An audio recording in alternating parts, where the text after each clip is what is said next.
Salam dəyərli müəllimlər və müdavimlər. Biz bundan öncəki videolarda qəbul tipli testlər təqdim etmişik. Bugün isə sizə yeni qəbul tipli testlərimizi təqdim edəcəyik.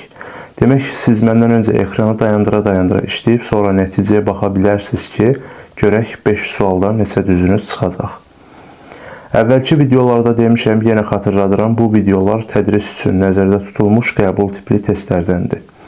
Nə istəyir birinci sualda? Ekranı dayandırmışam, siz cavab verin. Yəni, ekranı dayandırıb siz cavab verin, sonra açıb mənim izahımla yoxlayarsınız. Başlayaq birinci sualdan. Ana, indi xörək bişir cümləsində feilin nə et sualına cavab verdiyini nəzərə alaraq doğru fikri müəyyən edin. Gəlin baxaq. Burada feil dediyinə görə və nə et sualına cavab verdiyinə görə baxırıq sözün kökü bişdi və bişməkdən bişirmək feili yaranır. Necə? Deyir ki, ana, indi xörək bişir. Yəni, nə et sualına cavab verir də bu feil, düzdürmü? Yəni, əmr şəklindədir. Əgər desəydi ki, yəni, bişir sözünü biz başqa formada da düşünə bilərik.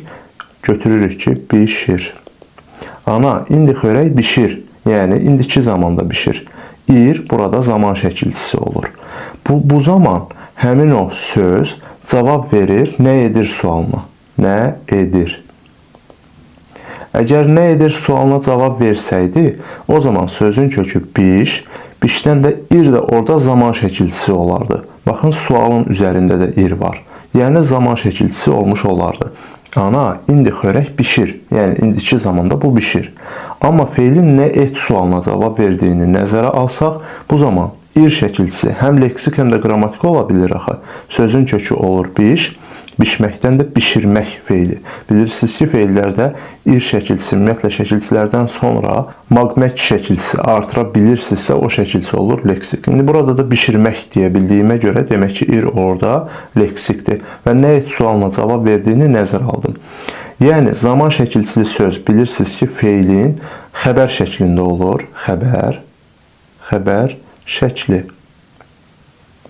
Amma ir formasında, yəni söz kökdən və yaxud da yalnız başlanğıc formadan ibarətdirsə, o söz olur hansı şəkildə? Təbii ki, əmr şəklində.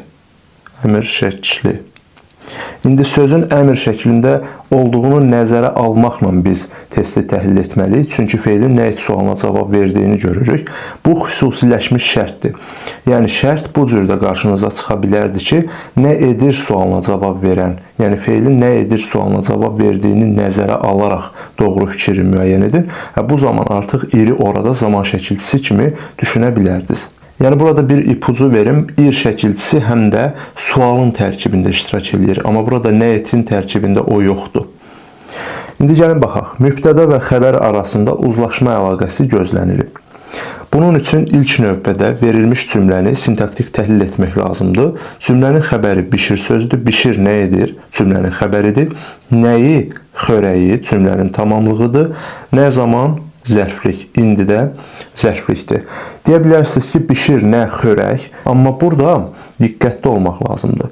Xörəyi bişir. Yəni, qeyri-müəyyən təsirlik halından ifadə olmuş tamamlıqdır. Yəni, adlı halda olan söz deyil ki, biz onu mübtəda götürək. Xəbərin yanında gəlib, qeyri-müəyyən təsirlik haldadır. Gəlin qeyd edək.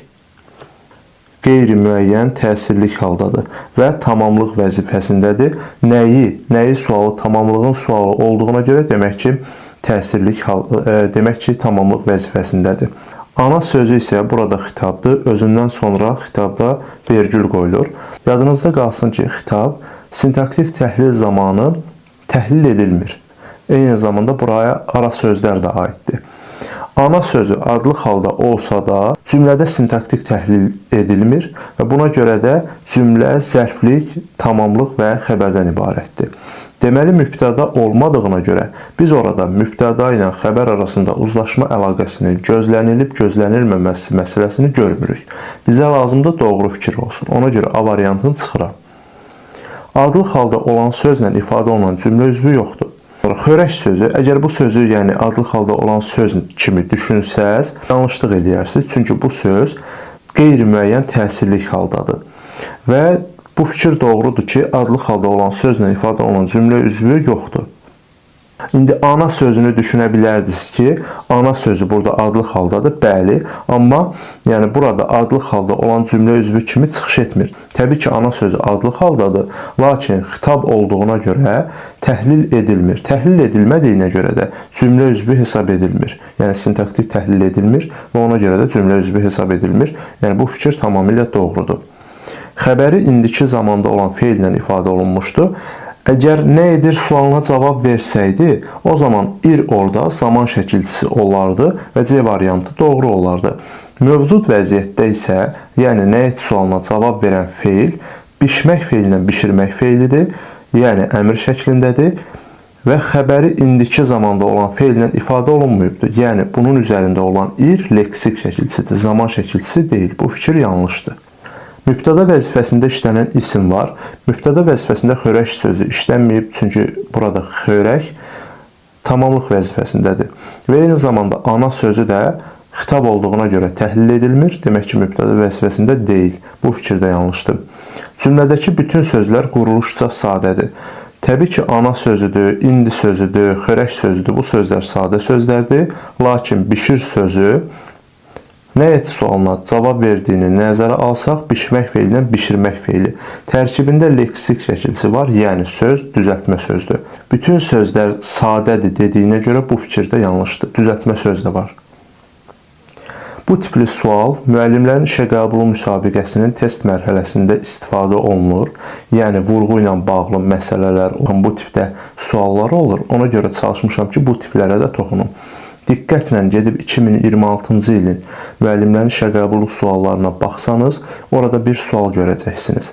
Vurğusunun ikinci hecəyə düşdüyünü nəzərə alaraq sürüdür sözü ilə bağlı bir test tapşırığı düşmüşdü və təxminən bu tipdə, bu məzmunda olan bir test tapşırığı idi. Çalışdım ki, burada da xüsusiləşmiş bir başlıqla, yəni feilin nə et sualına cavab verdiyini nəzərə almaqla bir test tapşırığına toxunum. Ola bilər ki, yəni bu tipli test tapşırığı da növbəti illərdə qarşınıza çıxmış olsun.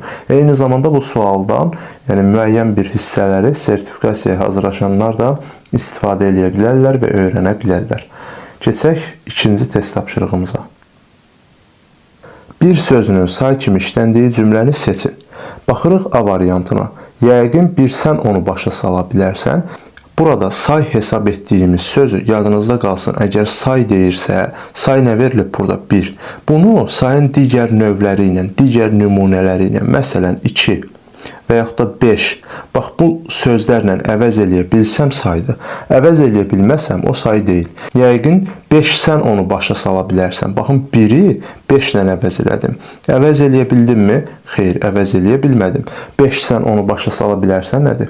Əvəz eləyə bilmədiyimə görə burada 1 olur ədat. Ədat.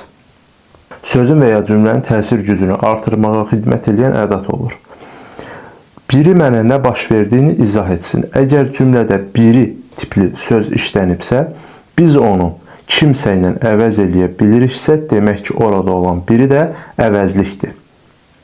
Əvəzlik. Baxın, kimsə mənə nə baş verdiyini izah etsin. Əvəz eləyə bildim. Demək ki, biri burada əvəzlikdir. Yəni, qeyri-müəyyən əvəzlikdir. Biri, kimsə və s. bunlar hamı, bunlar qeyri-müəyyən əvəzliklərdir və ümumiyyətlə, nitq hissəsini tapan zaman həmin nitq hissəsini, məsəl üçün, deyək ki, qeyri-müəyyən əvəzlikdirsə, onu əvəz eləyəndə də qeyri-müəyyən bir əvəzliklə əvəz eləyin ki, görün əvəz oluna bilir ya yox. Təbii ki, bu müəyyən hallarda olmaya da bilər, amma müəyyən məqamlarda sizin köməyinizə çata da bilər. Bir vaxtlar mən də buralarda yaşayırdım. Bir vaxtlar burada bir sözü, yəni vaxtların tərkibindədir. Belə ki, bir vaxtlardır, bir zamanlardır.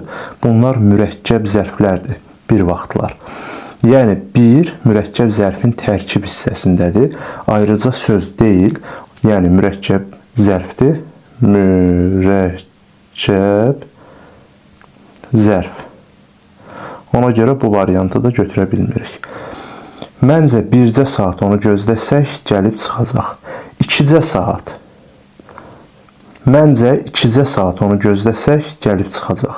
Məncə 5cə saat onu gözləsək, gəlib çıxacaq. Görürəm ki, sayın digər məna növləri ilə əvəz eləyə bilirəm. Demək, burada olan bir saydır. Doğru cavab D variantı olur. C də burada ədatdır. Bundan işimiz yoxdur. Əsas məsələ bizim burada sayın tapılması ilə bağlı idi. Qoy bir səhər açılsın, sonra yolumuza davam edərik.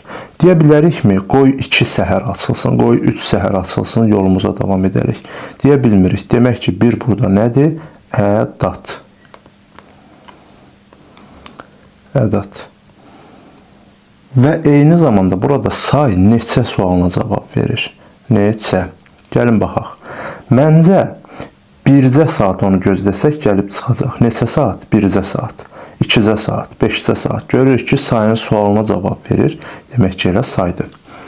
Keçək 3 nömrəli test tapşırığına. Hansı cümlənin tərkibində fərqləndirilmiş sözlər eyni nitq hissəsinə aid deyil? Eyni nitq hissəsinə aid olmasın deyir. Gəlin A variantından başlayaq. Burada daha çox köməkçi nitq hissələrinə toxunulubdur. Köməkçi nitq hissələrini əgər bilmirsinizsə, bu test bir qədər sizə çətin gələ bilər. Yəni, bu sizin artıq bilməməyinizdən bağlı ola bilər. Baxaq A variantına. Nə dərin suya gir, nə xıdır nəvini çağır. Burada nə də bunlar inkarlıq bağlayıcılarıdır. Yəni, hər ikisi eyni bir məzmunda, eyni bir funksiyadadır. Yəni, bağlayıcıdırlar. Bağlayıcıdırlar. Baxırıq B variantına. Bir kəndin ki, mürdüş ola, heç mümkündür ki, orada xeyir iş ola. Burada ki sizi çaşdıra bilər. Necə? Ki burada ədatdır. Lakin bir şey qeyd edeyim ki, xəbərdən sonra işlənməlidir ki, bağlayıcı olsun. Burada kəndin sözü xəbər vəzifəsində çıxış etməyibdir. Demək ki, xəbər vəzifəsində çıxış etməyibsə, özündən sonra gələn ki, bağlayıcı olmayacaq. Yəni, cümlənin ortasında ki gəlibsə, xəbər vəzifəli sözdən sonra gəlibsə, xəbər vəzifəsində deyil, xəbər vəzifəli sözdən sonra gəlsəydi, ki, o zaman o olardı bağlayıcı. Və burada əgər xəbər vəzifəli sözdən sonra gəlməyibsə, demək ki, burada nədir? Burada ədat vəzifəsindədir. Ədat. Bir də baxın, yəni xəbər vəzifəsində işlənən sözdə cümlə bitməlidir. Bir kəndin cümlə bitmədi ki, düzdürmü? Demək ki, fikir bitməyibdir, xəbər vəzifəsində deyil, kidən sonra da vergül qoyulmayıbdır. Yəni, ki bağlayıcı kimi işlənəndə özündən sonra da vergül işarəsi qoyulur. Ki burada qüvvətləndirici ədatdır. Amma ki bilirsiniz ki, sual ədatı da ola bilir. Sual ədatı olsa, sual cümləsinin sonunda qoyulur. Məsələn, o gəlməyib ki, kidən sonra sual işarəsi qoyulur. Orada da sual ədatı olmuş olur. İndi gəlin baxaq. Mümkündür. Baxın, mümkündür. Xəbər vəzifəsində olan sözdür. Şəxs xəbərli şəkilçisi var. Xəbərlik. Xəbərli şəkilçili sözdən sonra, yəni xəbər vəzifəsində işlənən sözdən sonra ki gəlibsə, özündən sonra da vergül işarəsi var. Demək ki, bu nədir? Bağlayıcıdır. Burada olur bağlayıcı. Birində ədatdır, digərində isə bağlayıcıdır. Eyni nitq hissəsinə aid deyildir. Demək ki, doğru cavab olur B variantı. Bir düşün, bu qədər adam bir sənəmi etibar eləyəcək. Bir düşün, burada bir sözü qüvvətləndirici ədatdır, yəni ədat funksiyasındadır. Bu qədər adam bir sənəmi etibar eləyəcək. Bir sənəmi təkcə sənəmi, yalnız sənəmi etibar eləyəcək. Burada ədat funksiyasındadır və məhdudlaşdırıcı ədatın növləri ilə təkcə və yalnızla əvəz eləyə bildim. Demək ki, məhdudlaşdırıcı ədatdır. Birincisində qüvvətləndirici ədatdır, ikincisində məhdudlaşdırıcı ədatdır. Eyni nitq hissəsi deyir də, yəni fərqli növlərinə aid olsa da ikisi də ədatdır. Demək ki, bu variantı da çıxıram. O gəlsə daş ilə, sən get aş ilə. İlə burada qoşmadır. Hardan bilirəm? İlə bilirsiniz ki, həm bağlayıcı ola bilər. Bağlayıcı. Həm də qoşma ola bilər. Əgər bağlayıcı olsaydı, mən onu və ilə əvəz eləyə bilərdim. O gəlsə daş və, sən get aş və. Əvəz eləyə bilmədim ki, əvəz eləyə bilmədimsə, demək ki, o qoşmadı. Bax, bu qədər sadə, bu qədər rahat. Daha sonra, yəni hər ikisi oldu qoşma. Qoşma və bu da qoşmadır. eyni nitq hissəsidir. Ona görə bunu da çıxıram. Varlının toyuğu da yumurtlayır, xoruzu da. Burada iştirak bağlayıcılarını görürük. Hər ikisi iştirak bağlayıcısıdır. Yəni bu prosesdə toyuq da iştirak eləyir, xoruz da iştirak eləyir. Demək ki, bağlayıcı və bağlayıcıdır.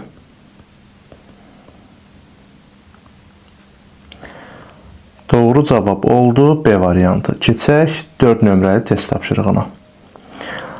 Anlayırdı, didilərmiş, qarşılayarsa feillərinin üçünə də aid olan xüsusiyyəti müəyyən edin. Yəni, üçünə aid xüsusiyyət deyirsə, ortaq cəhət axtarılmalıdır. Variantlara fikir verirəm. Variantlarda görürəm ki, quruluşca sadədir və hissəcik işlənib. Yəni, bunları nəzərə alsam, mütləq şəkildə sözləri tərkibinə görə təhlil etməliyəm. Sözün kökü anladı, yəni an deyil, anladı, anla. Daha sonra burada y bitişdirici samitdir. Bitişdirici. Anlayırmaq olmadı. Demək ki, kökə artırılan birbaşa şəkilçi indiki zaman şəkilçisidir. Zaman. Zamandan sonra gələn də d olur, idi hissəciyi. Biz qeyd etmişik ki, əgər sözdə iki zamana bənzər şəkilçi varsa, birinci gələn zaman, ikinci gələn hissəcikdir. Burada da birinci indiki zaman oxşayır, ikincisi də şühudi keçmiş zaman şəkilçisinə bənzəyir. Təbii ki, birinci gələn indiki zaman şəkilçisidir. Nəyə görə? Biz qeyd etmişdik ki, zaman şəkilçiləri vurğu qəbul edir, anlayırdı, vurğu düşür ırın üzərinə. Zaman şəkilçiləri birbaşa kökə artırılır, birbaşa kökə artırılıbdır. Y burada körpü rolunu oynayır. Yəni, iki saiti bir-birindən ayırır. İki saiti yanaşı gələndə y bitişdirici samit funksiyasındadır. Və hissəcik də birbaşa kökə artırıla bilmir. Hissəcik zaman şəkilçili sözdən sonra qoşulur. Amma zaman şəkilçisi isə kökə və ya başlanğıc formaya birbaşa artırılan şəkilçidir. Yəni, burada birinci gələn zamandır, ikinci gələn d-dır. Deyə bilərsiniz ki, müəllim, ır şəkilçisi leksik də olur. Gəlin baxaq, anlayırmaq, maq artıra bilmədim ki, düzdürmü? Biz qeyd etmişik ki, feillərdə şəkilçinin leksik və qrammatik olduğunu bilmək istəyiriksə, həmin şəkilçidən sonra maq-mək şəkilçisini artırın. Artıra bildinizsə bu olur leksik, artıra bilmədinizsə bu olur qrammatik. Və burada da zaman şəkilçisindən sonra gələn d olur, idi hissəciyinin qısaldılmış forması olan d. Yəni, d, di, du, dü. İndi ikinci sözümüzə baxırıq. Didilərmiş. Bu sözün kökü didmək feilidir. Did, nə et? Daha sonra didilmək, burada zaman şəkilçisidir. Yəni, qeyri-qəti gələcək zamanı şəkilçisidir. Zaman. Miş nə olacaq? Təbii ki, zaman şəkilçisindən sonra gələn miş, imiş hissəciyinin qısaldılmış forması olan mişdir. Kökə birbaşa artırılan olduğu zaman şəkilçisi, yəqin ki, şəkilçisini tanıyırsınız. Bu, qeyri-qəti gələcək zamanın şəkilçisidir. Və burada başlanğıc formaya artırılıb. Sözün kökü did, il leksikdirsə, sözün başlanğıc forması olur didil hissəsi və birbaşa başlanğıc formaya artırılan şəkilçisi olur zaman şəkilçisi. İkinci gələn miş isə imiş hissəciyinin qısaldılmış formasıdır. Daha sonra qarşı, sözün kökü qarşıdır. Qarşıla, y bitişdirici, ar yenə zaman şəkilçisidir. Yəni, hansı şəkilçisidir? Təbii ki, qeyri-qəti gələcək zamanın şəkilçisidir. Zaman. Sa nə olacaq burada? Sa da isə hissəciyinin qısaldılmasıdır. İsə bilirsiniz ki, qısaldılanda i saitini itirir, sa-sə formasında qoşulur. Yəni, isə hissəciyidir. Baxın, birbaşa başlanğıc formaya artırılan şəkilçimiz zaman şəkilçisidir. Bu da belə. İndi baxırıq variantlara. Eyni qrammatik məna növünə aiddir. Burada birinci sözümüz sadə sözdür, düzdürmü? Və biz bilirik ki, feilin məhsul növüdür, qayıdış növüdür, digər növlərinin müəyyən bir şəkilçiləri var. Məlum növün isə şəkilçisi yoxdur. Və bu söz sadə olduğuna görə, yəni kök və qrammatik şəkilçilərdən ibarətdir. Düzəltmə olsaydı, o zaman sözün tərkibində leksik şəkilçisi olardı. Söz sadə olduğuna görə bu sözü atırıq məlum növün üzərinə. Məlum. Yəni, əgər hansısa bir növdə deyilsə, hansısa bir növün şəkilçisi yoxdursa, o zaman o feil olur məlum növdə. Daha sonra baxırıq ikinci sözümüzə. İkinci sözümüz məhsul növ feildir. Məchul. Nəyə görə? Çünki deyirəm ki, yun didilərmiş. Yun kiminsə tərəfindən didilir. Amma kim tərəfindən didilir? O mənə məlum deyil, yəni məhsuldur. Eyni zamanda məhsul növün şəkilçisi olan il şəkilçisi burada var. Demək ki, məhsul növdədir. Biz məhsul növü tapmaq üçün ilk növbədə sözü tərkibinə görə təhlil etməli və onun içərisində ıl üstü 4, ın üstü 4 və n şəkilçisilərindən hər hansısa birini axtarmalıyıq. Bizim məhsul növünə bağlı və digər növlərlə bağlı kanalımızda video var. Həmin videoya keçid etməklə feilin qrammatik məna növləri haqqında müəyyən qədər məlumat əldə edə bilərsiniz. Və burada il şəkilçisi var. Məhsul növü şəkilçisidir. Məzmununa baxırıq. Yun didilərmiş. Kim tərəfindən didildiyi məlum deyil. Demək ki, məhsul növdür. İndi eyni qrammatik məna növündədirmi? Xeyr, eyni qrammatik məna növündə deyil. Biri məlumdur, biri məhsul. Demək ki, bu variant bizim doğru cavab olmayacaq.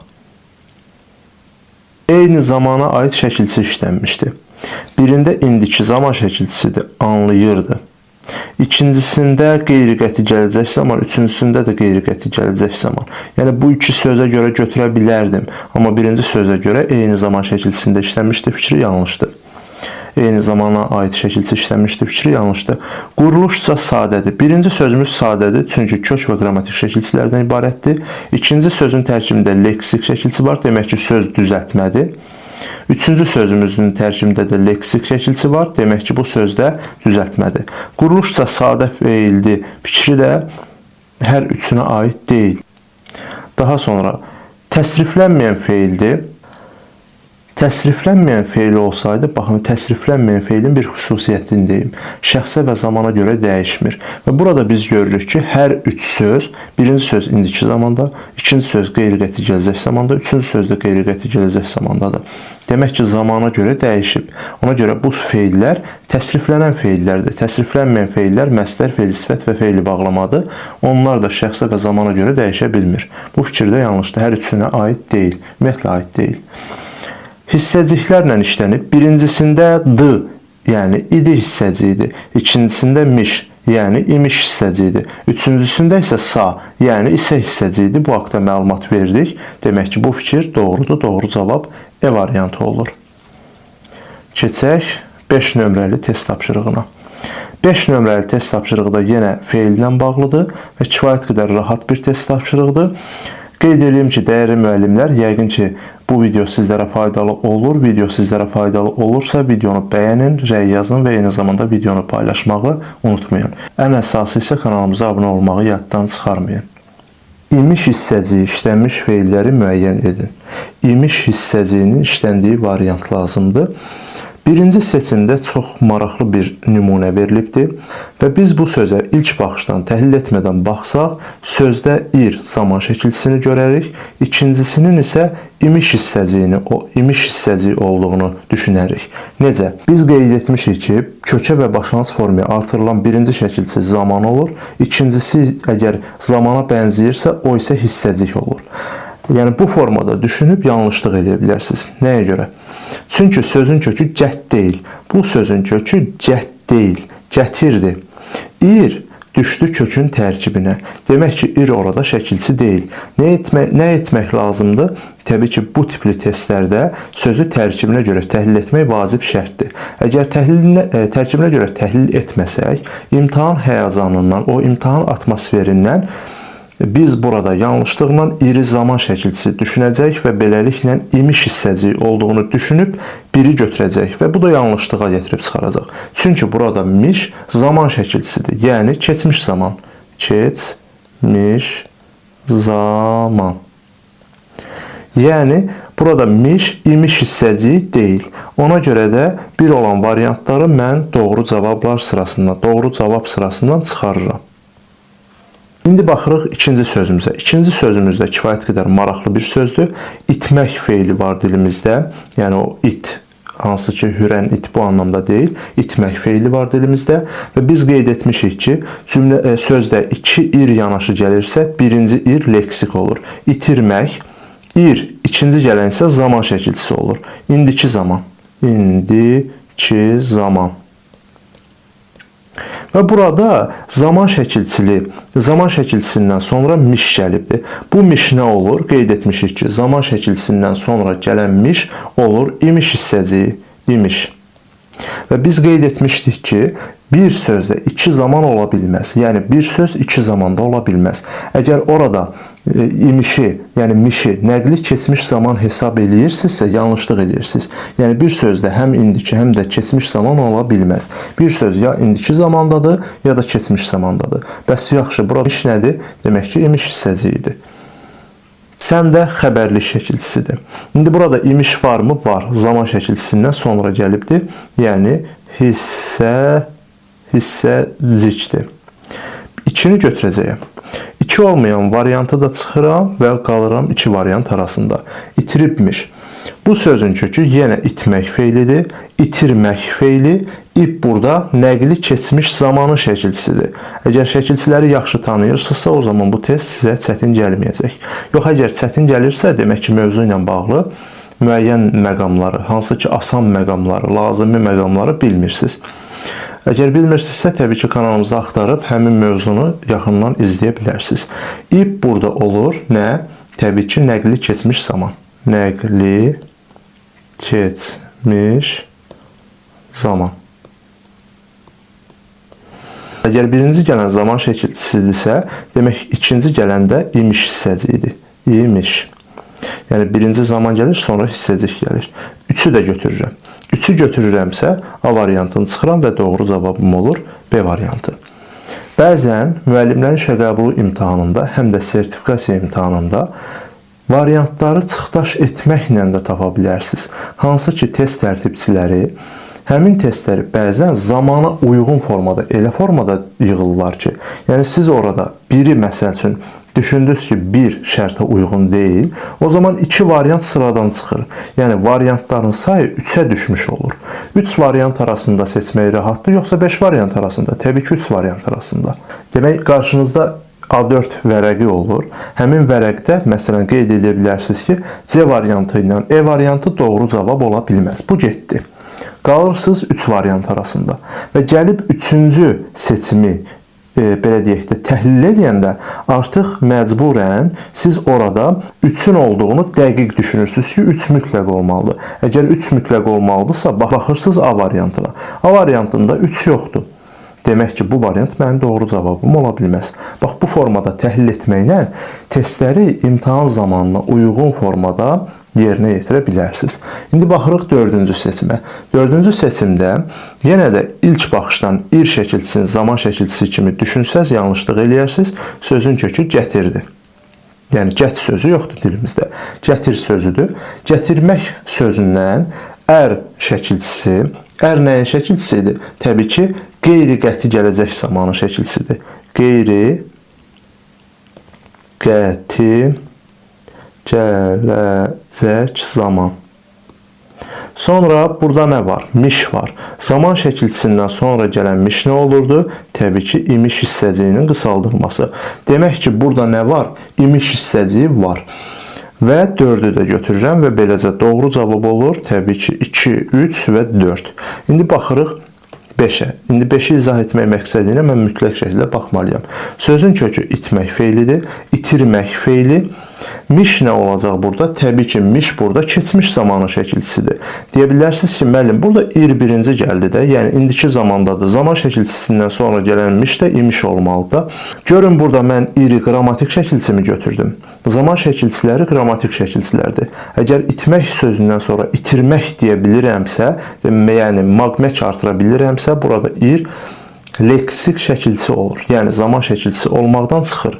Və burada miş də nəqli keçmiş zamanın şəkilçisi olmuş olur. Yazıram keçmiş zaman. Bəs yaxşı, di nədir burada? Di, idi hissəciyidir. Demir ki, hissəcik işlənmiş feilləri. Deyir ki, imiş hissəcik işlənsin. Yəni burada hissəcik var, amma imiş hissəcik deyil. Əgər desəydik ki, hissəcik işlənmiş feilləri müəyyən edin, o zaman 5-i də götürə bilərdik. Mövcud vəziyyətdə 5-i götürə bilmirik. Gətirmişdi. Bu sözün kökü gətirmək feilidir. Miş burada nədir? Təbii ki, keçmiş zamanın şəkilçisidir. Keçmiş zaman.